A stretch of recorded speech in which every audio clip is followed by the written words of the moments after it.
هل تعلم الفرق بين صلاة الفريضة وصلاة قيام الليل؟ من أروع ما قرأت عن قيام الليل كلام يقشعر له الأبدان، بطاقة دعوة من رب العباد. استوقفتني صلاة الثلث الأخير من الليل فوجدت عجبا، إن الصلاة المكتوبة نداؤها بصوت البشر، وصلاة الثلث الأخير من الليل نداؤها من رب البشر. الصلاة المكتوبة يسمع نداؤها كل البشر، وصلاة الثلث الأخير يستشعر نداؤها بعض البشر. الصلاة المكتوبة نداؤها حي على الصلاة حي على الفلاح، وصلاة الثلث الأخير من الليل نداؤها هل من سائل فأعطيه. الصلاة المكتوبة يؤديها أغلب المسلمين، بينما صلاة الثلث الأخير يؤديها من اصطفاه الله من المؤمنين. الصلاة المكتوبة ربما يصليها بعضهم رياء، أما صلاة الليل فلا يصليها أحد إلا خفية خالصة لله.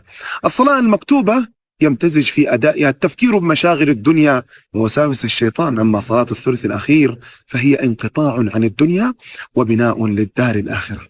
الصلاة المكتوبة ربما تؤديها لكي تقابل أحدا في المسجد فتتبادل أطراف الحديث معه، بينما صلاة الثلث الأخير تؤديها لكي تأنس بالحديث مع الله وتتكلم معه وتبث همك وسؤلك. الدعاء في الصلاة المكتوبة ربما يجاب، بينما صلاة الثلث الأخير من الليل وعد من الله لعباده بالإجابة هل من سائل فأعطيه.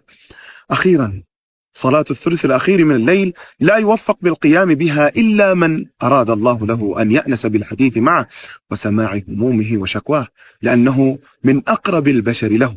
فهنيئا لمن حصل على بطاقة دعوة من رب العزة والجلال للجلوس بين يديه وسماع حديثه والتلذذ بمناجاته.